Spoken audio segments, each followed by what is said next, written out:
예배에 나오신 모든 성도님들 주님의 이름으로 환영합니다. 로마서 7장 21절에 내가 한 법을 깨달았다고 했습니다. 선을 행하기 원하는 나에게 악이 함께 있는 것이다. 이 법을 깨달았다는 것입니다. 25절에 내가 예수님을 보고 하나님께 감사하는데 내 자신이 마음으로는 하나님의 법을, 육신으로는 이 죄의 법을 섬기노라. 이걸 깨닫게 되었다는 것입니다. 오늘 저희가 8장 1절에 4절 말씀을 읽었는데 적어도 세 가지의 법이 나와서 한 번에 이해하기가 쉽지가 않습니다. 죄와 사망의 법이 하나 나옵니다. 죄의 법. 또 죄의 법이 나를 사망으로 이끌어 간다고 해서 죄와 사망의 법이라는 법이 하나가 나옵니다. 또 하나는 율법, 하나님의 법이 나옵니다. 하나님께서 모세를 통하여 주신 율법이 나옵니다. 그리고 세 번째는 생명의 성령의 법이 나옵니다. 그리스도를 통해서 이제 새로 우리 성도가 그 안에서 살게 되는 그리스도 안에 있는 생명의 성령의 법, 그리스도의 법이라고 할 수도 있을 테고 생명의 성령의 법, 이 세 가지가 나옵니다. 법을 세 가지로 이야기하고 또 우리 인간의 실존을 두 가지로 나누어서 이야기를 합니다. 내가 내 육신 속에 있느냐 아니면 내가 예수 그리스도 안에 있느냐. 내가 내 육신에 있을 때에는 내가 죄와 사망의 법에서 속박되어서 자유롭지 못했다고 말씀합니다. 그렇게 알려줍니다. 내 육신은 죄 지은 그런 이 육신입니다. 그래서 내가 내 육신 속에 거할 때에는 내가 죄에 속박이 되고 또 이 죄가 사망으로 나를 이끌어 가는 데서 자유롭지 못했다는 것입니다. 그런데 내가 예수 그리스도께서 십자가에서 달리셔서 그렇게 나를 위해서 내 죄를 용서해 주시는 것을 볼 때에 내가 내 마음속에 하나의 변화가 일어났는데 내가 하나님의 법을 무시하고 살아서는 안 되겠다. 내가 율법을 어떻게 하든지 좀 지켜야 되겠다. 내가 그동안 율법을 너무 무시하고 살았구나. 내가 하나님의 법을 지키지 못하고 살았구나 하는 것을 깨닫게 됩니다. 그래서 내가 내 마음속으로 하나님의 법을 섬기고 싶은 그런 생각이 생겨났습니다. 그런데 여전히 내 육신이 연약하다 보니까 내가 뜻한 대로, 내가 생각한 대로 되지 못하고 내가 죄의 법을 섬기고 있는 모습을 발견하게 됩니다. 그래도 이것은 후퇴가 아니라 의미 있는 진전입니다. 그래서 바울은 내가 이렇게 어정쩡한 상태로 있기보다는, 내가 애매한 상태로 있기보다는 차라리 내가 내 육신에 거하는 이런 삶을 내가 청산하고 내가 이제 예수 그리스도 안에 들어가면은 어떻게 될 것인가를 알려줍니다. 그리고 오늘 본문 말씀처럼 내가 예수 그리스도 안에 있게 될 때에는 생명의 성령의 법이 강력하게 작용을 해서 이제 내가 육신에 속했던 죄와 사망의 법에 그 종속되었던 일에서부터 나를 해방하였다. 또 우리를 해방하였다라고 그렇게 선언을 합니다. 그러면서 이제 예수 그리스도 안에 있는 그런 그 성도는 정죄함이 없다라고 그렇게 말씀해주고 있습니다. 우리가 율법을 어기게 될 때에 율법은 우리가 무엇을 잘못했는지를 깨닫게 합니다.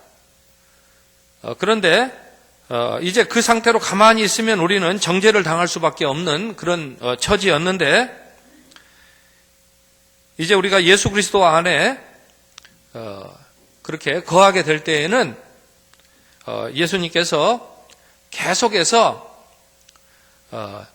우리 안에 있는 그 죄를 용서해 주시는 은혜를 단번에 쏟아부어 주신 은혜지만은 우리에게 계속해서 공급해 주시는 덕분으로 또 성령님께서 우리 안에 있는 죄악을 깨끗하게 씻어 내주시는 덕분으로 우리가 나중에 주님 앞에 서게 될 때, 나중에 하나님 앞에 서게 될 때에는 우리가 정죄되지 아니하고 거기에서 너희의 죄는 다 용서받았다라고 하는 그런 선언에 이르게 된다는 그런 그 말씀입니다.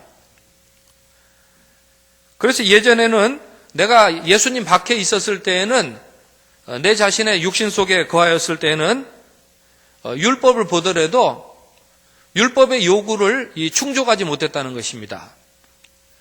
율법은 계속해서 나에게 요구를 합니다. 율법을 잘 지켜라. 이 율법의 테두리를 벗어나면은 죄가 되는 것이다. 그것을 우리가 깨우치도록 그것을 경각심을 가지고 그 테두리를 넘지 않도록 그렇게 요구를 합니다. 그런데 내가 예수 그리스도의 십자가를 보게 될 때에 율법이 그걸 요구하고 있었다라는 사실을 깨우치게 됩니다. 그런데 내가 내 육신에 거할 때에는 내 마음으로는 그걸 깨우치고 싶은데 잘 깨우쳐지지 않는다는 것입니다. 그래서 나는 아예 예수 그리스도 안에 거했으면 좋겠다. 내가 예수 그리스도 안에 거할 때에는 생명의 성령의 법이 강력하게 역사하여서 그 예수 그리스도께서 용서해 주시는 은혜가 내게 오늘도 강력하게 효과를 미치는 것임을 받아들이게 된다는 것입니다. 그럴 때 나는 이제 율법을 다시 바라보아도 율법의 요구에 대해서 당당하게 설 수 있다는 것입니다. 그렇지 내가 예전에 율법을 볼 때에는 율법을 무시하고 싶었지. 왜 율법이 자꾸 요 테두리를 넘어가면은 당신 잘못이요. 당신 이것은 죄요. 라고 그렇게 알려주는데 그래서 기피하고 살았는데 이제는 내가 그것을 기피하지 않고 율법의 그 요구처럼 율법이 이걸 넘어가면 이 죄라라고 하는 것을 내가 이제 깨달으면서 그렇게 살게 되었다는 것입니다. 그래서 율법은 적어도 몇 가지의 요구를 하는데 4절 말씀에도 보면은 율법의 요구라고 얘기하지 않습니까? 율법의 이 기능은 기본적으로 요구하는 것입니다.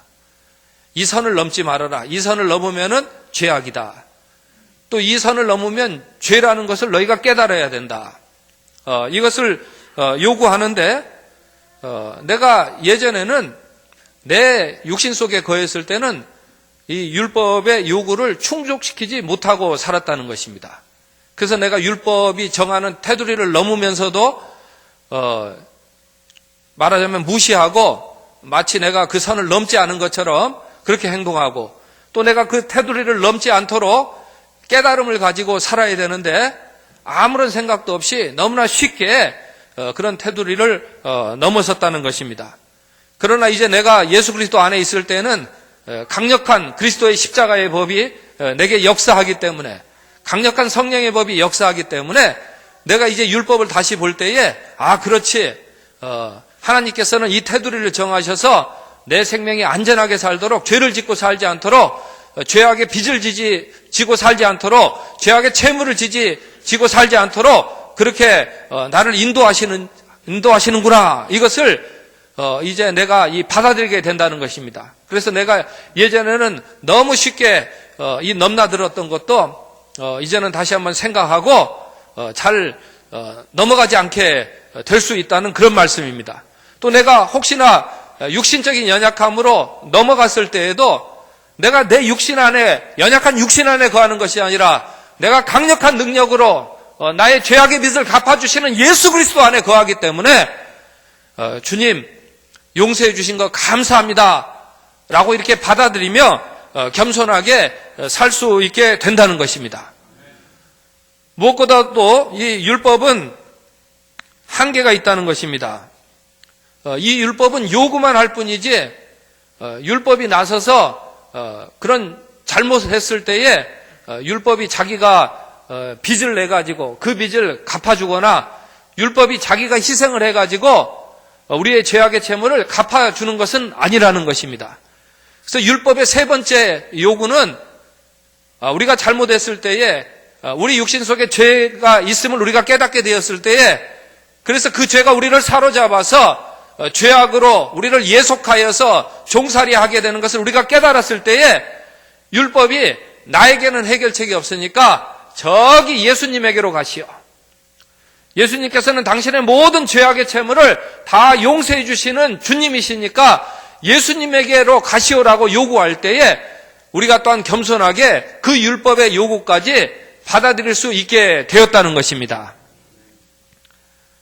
제가 오늘 먼저 전체의 이 틀을 말씀드렸습니다. 그리고 이제 본문 말씀에 따라 이 틀에 따라서 간략간략 중요한 부분을 말씀드리겠습니다. 그런즉 이제 예수 그리스도 안에 있는 자에게는 결코 정죄함이 없다고 말씀합니다. 이 말은 역으로 생각하면 내가 내 육신 속에 거할 때는 내가 정죄함에 이를 수밖에 없다라는 그런 뜻이 되겠습니다. 그러나 우리가 예수 그리스도 안에 살아가는 성도지 않습니까? 우리 성도에게는 더 이상 정죄함이 없고 우리 안에는 죄 용서의 은혜만 있는 줄로 믿습니다. 죄 용서라는 것, 정죄라는 것 반대되는 말입니다. 정죄라는 것은 무엇입니까? 1절에서도 정죄함이 없다고 표현을 하고 또 4절에서도 하나님께서는 예수님의 육신의 모양으로 보내서 자기 아들 죄 있는 육신의 모양으로 보내요. 예수님의 육신의 죄를 정하사, 여기 죄를 정하사라는 표현은 죄를 깨끗하게 하사라는 표현이 아니라 그 정자랑 죄를 합하면 예수님의 육신의 정죄하사라는 표현입니다. 그러니까 예수님의 육신을 정죄하사라는 그런 표현이거든요. 원래 우리가 정죄받아야 되는데 예수님을 정죄하셨다는 거죠. 정죄라는 것은 유죄 확정이라는 그런 뜻이 되겠습니다. 사람이 잘못을 해도 정죄받는 일은 시간이 걸립니다. 누가 고발해야 되죠? 고소해야 되죠? 검사가 조사해서 기소해야 되죠? 기소해서 재판받아야 되죠?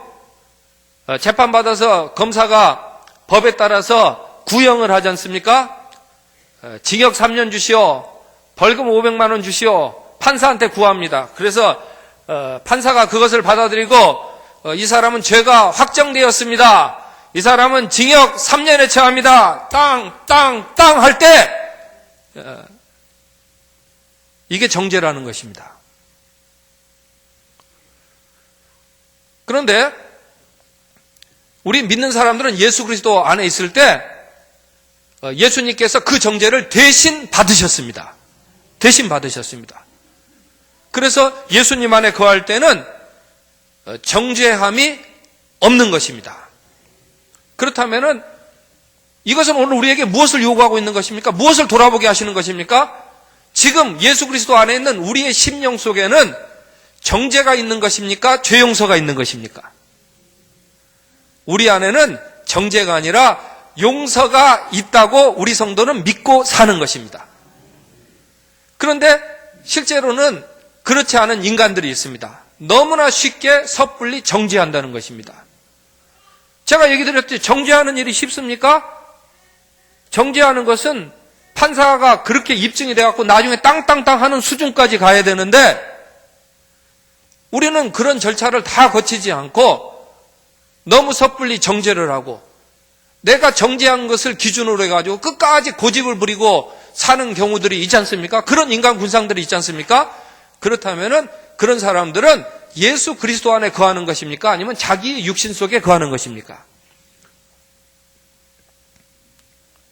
그러면 내가 주님께서 죄악의 채무를 다 주님께서 대신 정죄받으시고 용서해 주셨다고 한다면 또 그런 주님께서 나를 인도하실 때에 내가 정죄받는 길로 인도하지 아니하시고 내가 같은 값이면은 사랑으로 살고 용서하는 길로 인도해 주신다고 한다면 예수 그리스도 안에 거하시는 성도님들이요 예수님의 뜻을 따르시겠습니까? 아니면 내 육신에 거하는 고집을 피우시겠습니까?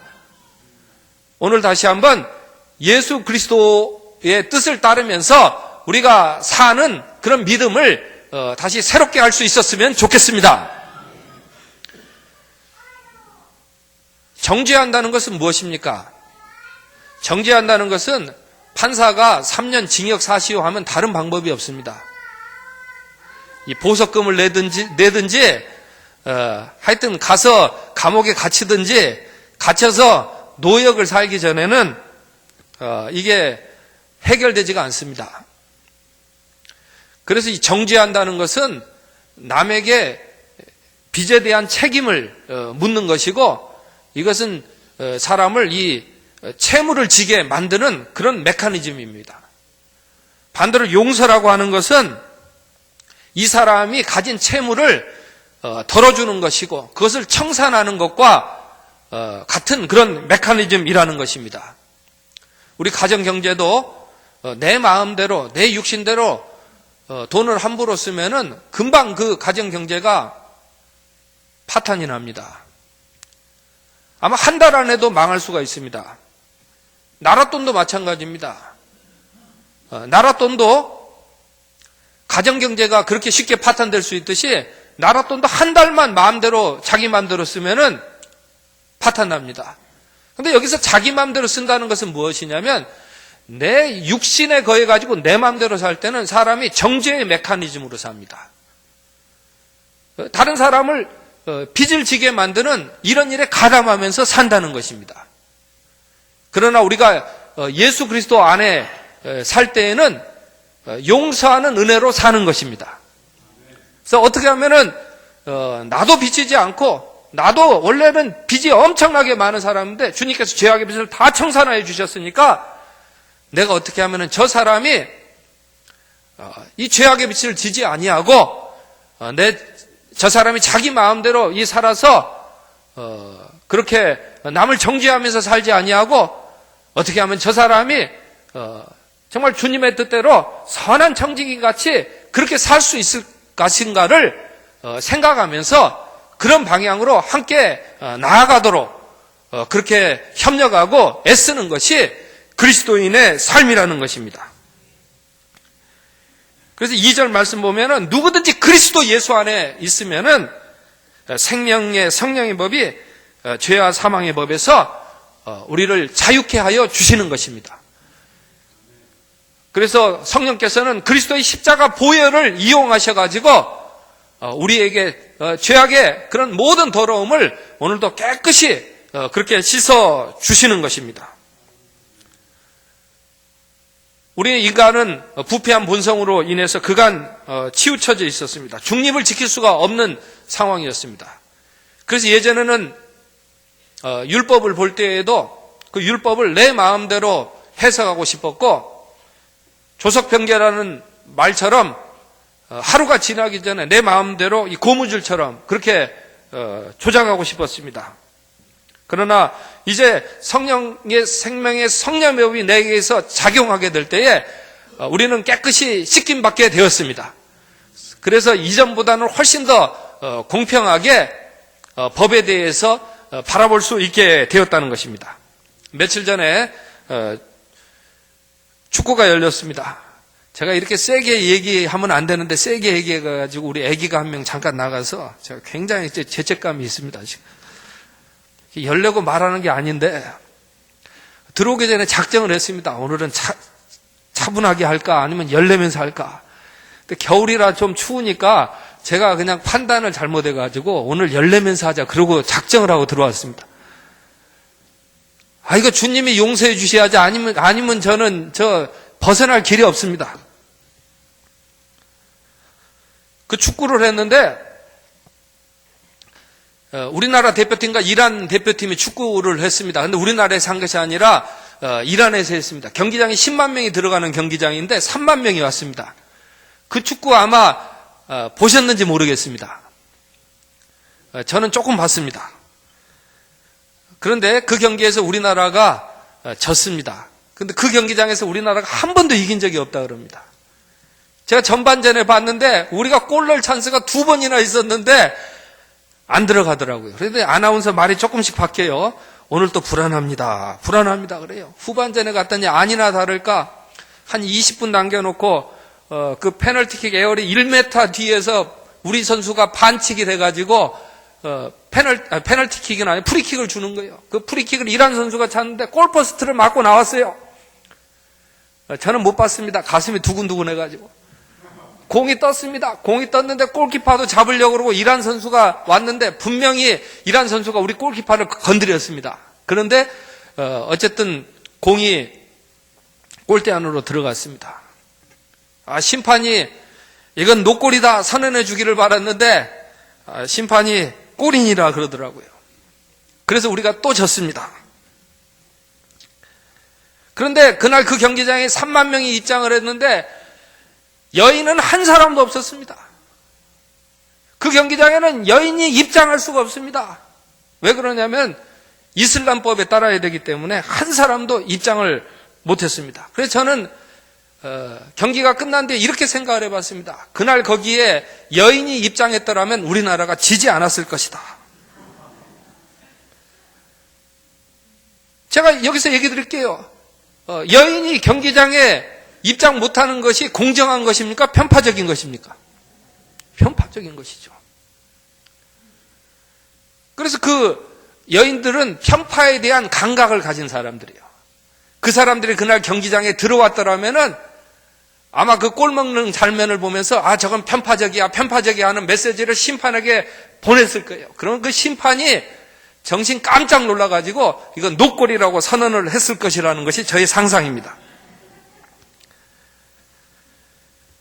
잘 설명이 됐는지 모르겠습니다. 예수 그리스도 안에 있을 때 생명의 성령의 법이 역사할 때에 우리가 제대로 보게 된다라는 그런 말씀을 얘기 드리는 것입니다. 심판 탓할 일이 아니에요. 심판이 다 쫓아다니면서 보는데 심판이 그날 얼마나 또 험한 땅이에요. 내가 이게 판정 잘못했다가 나가서 또 군중들이 와가지고 힘들게 하면 어떻게 생각해요? 그 심판이 거기에 영향을 안 받을 수가 없지요. 우리 인생이 그렇습니다. 그렇기 때문에 우리가 예수 그리스도 안에 있어서 생명의 성령의 법으로 우리가 살아야 되는 것입니다. 율법은 요구만 한다 그랬습니다. 율법은 정죄만 한다 그랬습니다. 율법은 정죄의 도구로만 쓰이는 것입니다. 율법은 계산만 합니다. 율법은 얼마 갚아야 될 것인가 이것만 따집니다. 그러나 아무런 죄가 없으신 우리 주님께서는 우리의 죄악의 빚을 다 십자가에서 갚아주신 줄로 믿습니다. 그래서 우리 믿는 사람들은 오늘 어떻게 할 것인가를 사도 바울이 얘기해주고 있는 것입니다. 아직도 애매모호한 태도로 살 것이냐, 아니면 아직도 내 육신 속에 거했다가 다시 예수님 안에 갔다가 왔다 갔다 하며 살 것이냐, 아니면 선명하게 예수님께서 보여주신 죄 용서의 길을 따라서 살 것이냐라고 우리에게 요구하고 인도하는 것이 오늘 본문의 말씀입니다. 지금도 사회의 분위기는 어떻습니까? 다 이렇게 말합니다. 당신이 회개하면 내가 용서해 주겠소. 당신이 돌이키면 내가 받아주겠소. 이렇게 말합니다. 그러나 우리 주님께서는 그렇게 말씀하시거나 그렇게 행동하지 않으셨습니다. 내가 다 용서할 테니 너 어떻게 할 것이냐라고 우리 주님께서는 말씀하여 주시는 것입니다. 그렇게 십자가에서 보여주시는 것입니다. 그럴 때 사람들이 회개하고 돌이키게 되었다는 것입니다.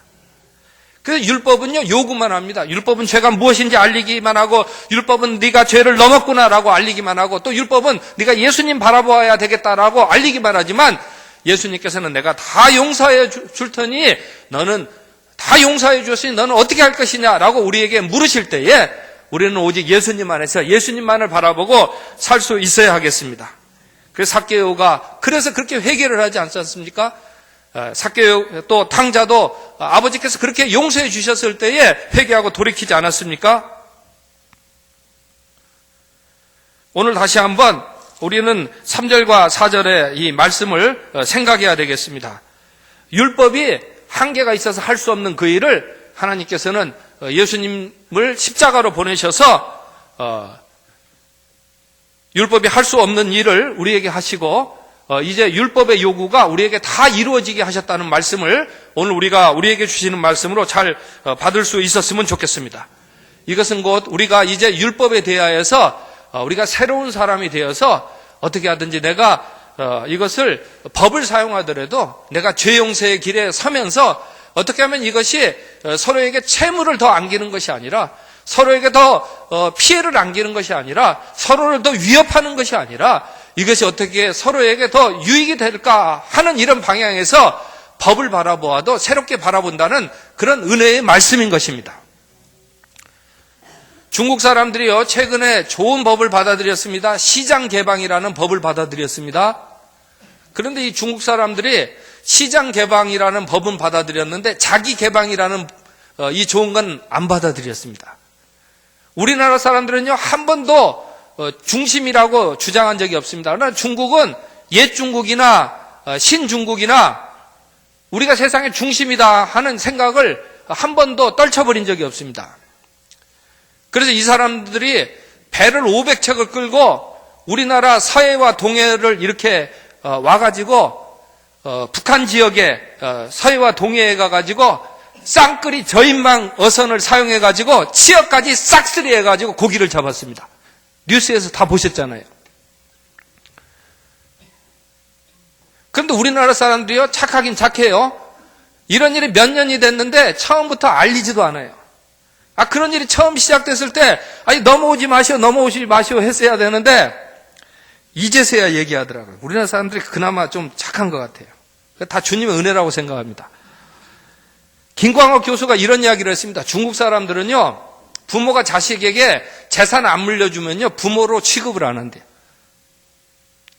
부모가 재산을 안 주면 당당하게 그렇게 얘기한대요. 제사 안 드립니다. 우리나라 사람들은요, 부모가 자녀에게 재산을 안 줘도 4대까지 제사를 드리는 나라가 우리나라래요.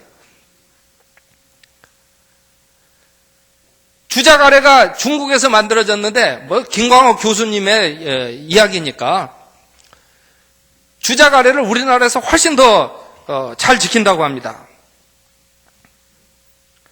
우리나라 사람들이, 속 사람이 훨씬 더 아마 주님의 은혜 가운데 지금까지 있었던 것이 아닌가라고 조심스럽게, 제가 중국에 가서는 이런 말을 안 합니다. 조심스럽게 이야기합니다. 그러면서 제가 이런 이야기를 하는 거예요. 중국이 헐값으로 북한 어장을 동서해를 계약을 해가지고 온 거거든요. 우리가 거기에 조금만 더 웃돈을 얹어주고 우리가 북한 해역에 가서 고기를 잡았으면 우리는 치어까지 싹쓸이 하지 않는 민족이잖아요. 제가 이런 이야기를 드리는 것은 어떻게 하는 것이 서로에게 채무를 안 안기고 죄 용서의 길을 가는 것인가 하는 것을 우리 그리스도인들은 새로운 각도로 볼 수 있는 사람이라는 것을 말씀드리고 있는 것입니다. 그래서 우리가 오늘 어떤 인생의 이 길을 걸어나가고 있는지를 잘 돌아볼 수 있었으면 좋겠습니다. 인간사에 있어서도 크리소스톰이 그런 말을 얘기했다 그래요. 죄가 정죄에서 정죄받았다. 그런 표현을 썼다 그래요. 이번에 노벨 평화상을 받은 그 17세 소년이 11살 때부터 어느 나라인가요? 하여튼 파키스탄에서 11살 때부터 여자도 교육받아야 된다. 이 이야기 했다가 11살 때 탈레반에게 미움을 받아가지고 총을 맞았어요. 그리고 영국에 가가지고 수술을 받아가지고 다시 기적적으로 살아났어요. 그러면서도 계속해서 여성이 교육받아야 세상이 더 좋아진다. 이것을 계속 이야기해서 노벨 평화상을 받았지 않습니까? 이 회복된 이 상처는 무엇을 말해주냐면 죄악의 세력이 이 정죄한 거잖아요. 총으로 쏴서 죽인다는 것은 이건 사형 선고잖아요. 죽인 건데 오히려 그 죄악의 세력이 정죄받았다고 하는 것입니다. 정죄받고 있다라는 것입니다. 예수님은 아무런 죄가 없으신데 사람들이 데려다가 십자가를 못 박았어요? 그럼으로 인해서 예수님의 그 십자가는 죄악이 정죄받는 그런 자리가 되었다는 것입니다. 그래서 오늘 또 예수님을 거부하는 사람들은 그처럼 어리석다라는 거죠. 두 가지 어리석음을 피해야 되는데, 하나는 우리 속담에 있듯이 뭐 묻은 개가 뭐 묻은 개 나무란다고요? 되풀이하실 필요는 없습니다. 그 다른 하나는 정말 죄 있는 인간이 예수님의 십자가 앞에서 어떤 우리가 이 태도를 취해야 할 것인가를 다시 한번 우리가 겸손하게 생각해야 되겠습니다.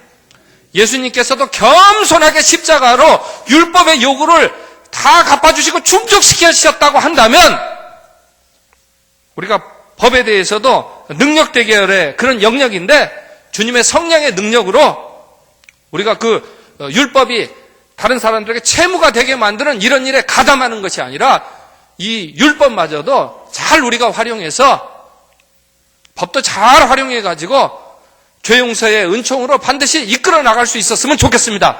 기도하겠습니다. 사랑의 아버지 하나님, 오늘 주신 말씀처럼 우리가 정죄함이 없는 복된 인생으로 살게 하여 주옵소서. 아멘. 예수님의 이름으로 기도합니다. 아멘. 아멘.